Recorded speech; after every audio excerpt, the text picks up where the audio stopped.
Welcome back to Am I Catching a Falling Knife? I'm your host, Dave, and on today's show, we're diving into a stock that's seen a bit of a tumble recently, Chipotle Mexican Grill, ticker CMG, making us wonder, is this a delicious opportunity for a savvy investor, or are we just reaching for a sharp blade that could cut us? So, what's the story here with Chipotle's recent dip? Well, the market is buzzing about their Q2 2025 earnings report, and honestly, it wasn't a pretty picture. They missed revenue estimates, and perhaps more critically, their comparable sales, that's sales at established restaurants, dropped a significant 4%. On top of that, they actually lowered their full-year guidance to just flat growth. Ouch! This is actually their second consecutive disappointing quarter, which has clearly led to that sharp stock price decline we just mentioned. But before we dig deeper into how these numbers shake out, let's remember who Chipotle is.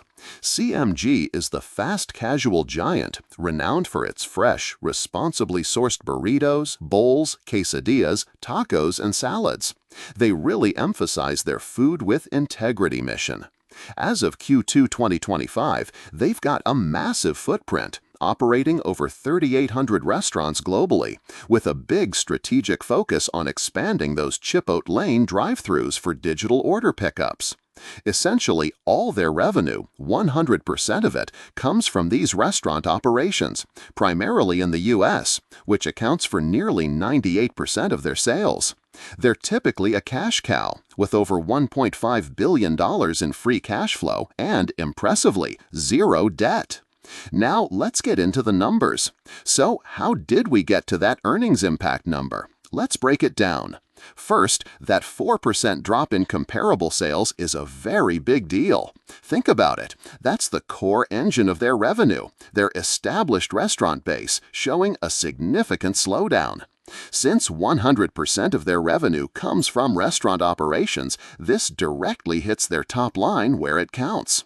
Second, this 4% comparable sales decline directly impacts their top-line performance.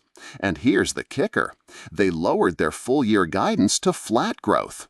This tells us that new restaurant openings, like those Chipotlanes, are simply not enough to fully offset the weakness in their existing stores. This creates a significant drag on overall revenue growth in the upcoming quarters. Third, Chipotle boasts an incredibly high gross margin, around 71%. That's fantastic when sales are growing. But in a business like restaurants, you have a substantial fixed cost base, things like rent or a core team of staff, that don't change much even if sales go down. So, when revenue drops due to reduced comparable sales, you get what we call negative operating leverage. What does negative operating leverage mean? Simply put, a given percentage drop in revenue will result in a disproportionately larger percentage drop in operating income and consequently net earnings. Based on that 4% decline in comparable sales and factoring in this implied operating deleverage, we're estimating that earnings could be impacted approximately 2.5 times more than the revenue decline itself.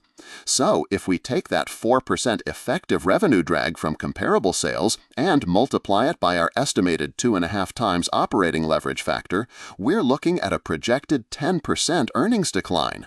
But wait, there's more. This is Chipotle's second consecutive disappointing quarter, and the market reacted very sharply. Considering this, we're projecting a slightly higher impact of an 11% decline on their upcoming quarterly earnings. It's not just a stumble, it's looking like a bit of a trend. All right, so with that sobering earnings outlook, what does it mean for Chipotle's fair value? To get a handle on this, I ran a discounted cash flow, or DCF model. For our assumptions, we used an expected 5-year earnings growth rate of about 14.6%, which is still pretty healthy, a discount rate of 9.5% to factor in the time value and risk, and a terminal growth rate of 2.5% for the long term. With those base assumptions, our model suggests a base case fair value of approximately $27.26 per share. However, when we factor in that 11% earnings decline driven by our narrative analysis, the picture changes quite a bit. Our narrative-adjusted fair value drops to about $23.71 per share. That's a significant difference, highlighting the impact of these recent performance issues. So, if you're looking at this as a potential long-term opportunity, where might you consider stepping in? Based on our analysis, some potential custom buy levels to consider, if the stock continues its slide and aligns with a more attractive risk-reward profile, would be around $35, $25, and $18. Remember, these are levels reflecting our view of where the downside might become compelling. So, to wrap things up on CMG, this is where I remind you folks that everything we've discussed today is for informational and entertainment purposes only. This is not financial advice. Investing involves risks, and you should always do your own thorough research and consult with a financial professional before making any investment decisions. Thanks for tuning in to Am I Catching a Falling Knife? I'm Dave, and I'll catch you next time.